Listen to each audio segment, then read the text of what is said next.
Hello friends, इस video में हम डिस्कस करेंगे procedure of bar bending schedule. Means अगर हमें किसी भी आरसीसी मेंबर के लिए बार बेंडिंग शेड्यूल प्रिपेयर करना है सो उसके लिए हमें क्या क्या प्रोसीजर फॉलो करना पड़ता है। Procedure of bar bending schedule means अगर आपको जैसे कोई भी आरसीसी मेंबर के लिए कोई शेड्यूल प्रिपेयर करना है तो उसके लिए हमें डिफरेंट स्टेप्स फॉलो करने पड़ते हैं। जैसा कि यहाँ दिखाया गया है आपको कि जो फर्स्ट पॉइंट है कि find cutting length of member. Means हमें बार की कटिंग लेंथ फाइंड करनी पड़ती है सबसे पहले। देन सेकंड पॉइंट है हमारा find out number of bar. Means number of bar identify करने पड़ते हैं हमें कि उस मेंबर में कितने नंबर ऑफ बार डलेंगे। थर्ड है unit weight of bar. Means जो बार आपका डला है, जिस भी डायामीटर है, जो भी डायामीटर है बार का, उस डायामीटर का कुछ ना कुछ वेट भी होगा। सो उसकी 1 मीटर की लेंथ का वेट कितना होगा उसको बोलते हैं हम unit weight. So last point है कि total weight of bar. Means उस बार का जो वेट होगा वो डलेगा कितना, यानी कि टोटल वेट ऑफ बार कितना होगा हमारा। सो ये प्रोसीजर फाइंड आउट करने के लिए जो हमारा सबसे पहला स्टेप है फाइंड कटिंग लेंथ। सो जैसा कि फिगर में भी दिखाया गया है, यहाँ पर हमारी रेनफोर्समेंट प्लेसमेंट है जिसमें हमारी एक लेंथ 1500 mm है और एक लेंथ हमारी 1200 mm है। सो अगर हमें एक शेप दिखाई गई है जिसमें ए मेंशन है आपका, ये हमारे पास एक बार की शेप है। सो अगर हमें ए की कटिंग लेंथ फाइंड आउट करनी है सो इसके अंदर हम क्या करेंगे, 1500 में से अगर हम दोनों साइड से कवर माइनस कर देते हैं, जो क्लियर कवर मेंशन भी है हमारे पास 50 mm है फुटिंग का। सो अगर हम 1500 mm में से 2 इंटू कवर माइनस कर देते हैं, यानी कि 1500 माइनस 2 इंटू 50, जो कटिंग लेंथ आती है हमारी वो 1400 mm आती है, यानी कि 1.4 मीटर। सो इस तरीके से हम बार की कटिंग लेंथ को फाइंड आउट कर सकते हैं। सेकंड जो स्टेप है हमारा find number of bars. Means number of bar find out करने के लिए हमें क्या प्रोसीजर फॉलो करना पड़ता है। हमारा जो number of bar find out करने का जो फॉर्मूला है वो हमारा फॉर्मूला जो है opposite length minus 2 into cover divide by spacing plus 1।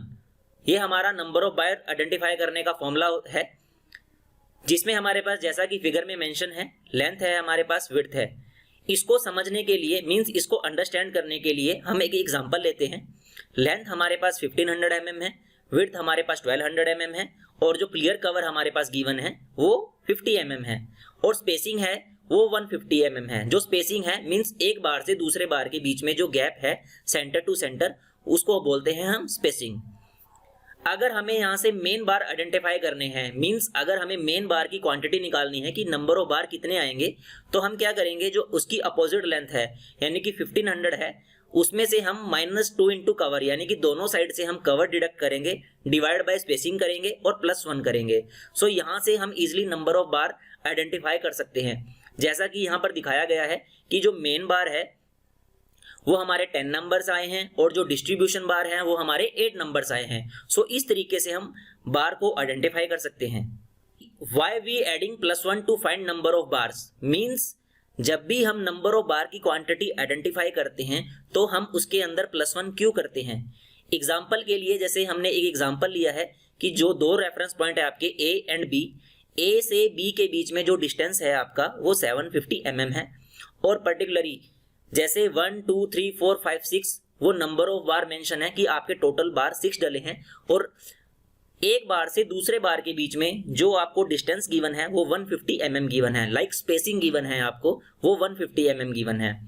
सो अगर हम नंबर ऑफ बार फाइंड करते हैं यहाँ से तो टोटल लेंथ को अगर मैं स्पेसिंग से डिवाइड कर देता हूँ तो मेरे नंबर ऑफ बार आ जाते हैं।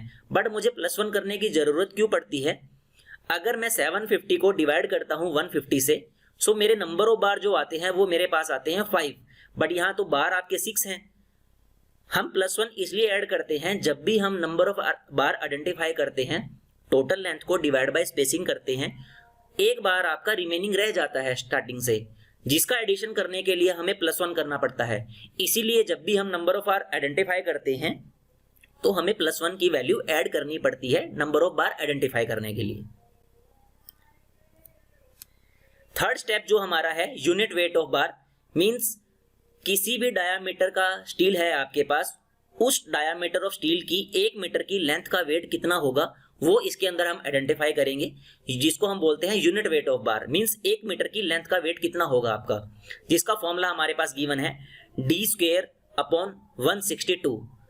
यहाँ पर जो डी रिप्रेजेंट कर रहा है आपका, वो डायामीटर ऑफ बार रिप्रेजेंट किया गया है यहाँ पर, जिसका डायामीटर mm के अंदर रिप्रेजेंट है आपका। हमने एक एग्जांपल के लिए डायामीटर ऑफ बार लिया है 10 mm। सो अगर हम यहाँ से इसका वेट आइडेंटिफाई करते हैं पर मीटर की लेंथ का, तो d स्क्वायर अपॉन 162 फॉर्मूला था हमारा। सो 10 स्क्वायर अपॉन 162, सो इसकी जो वैल्यू आती है वो आती है 0.617, जिसका रिजल्ट आता है हमारा kg पर मीटर। मीन्स 10 mm की एक स्टील रोड है आपके पास, जिसका डायामीटर आपका 10 mm है, उसकी 1 मीटर की लेंथ का वेट जो है आपका वो 0.617 kg पर मीटर है। मीन्स 1 मीटर की लेंथ का वेट है आपका। इस तरीके से आप हर डायामीटर का आप जो वेट है वो आइडेंटिफाई कर सकते हो। देन नेक्स्ट स्टेप है हमारे पास, फोर्थ स्टेप है, जिसके अंदर हम total weight of bar identify करेंगे, जिसका हमारे पास जो फॉर्मूला है वो है cutting length of bar into number of bar into unit weight. Means इसके अंदर हमारे पास एक बार की कटिंग लेंथ कितनी आई है, जो हमारे पास गिवन है 1.4 मीटर, और हमारे पास जो नंबर ऑफ बार आए थे वो हमारे पास 8 आए थे, और हमारे पास जो यूनिट वेट है वो हमारे पास 0.617 kg है। अगर हम तीनों को मल्टीप्लाई कर देते हैं तो हमारा ओवरऑल वेट आ जाता है किसी भी स्पैन के लिए। सो इस तरीके से हम total weight of bar identify कर सकते हैं किसी भी आरसीसी मेंबर के लिए।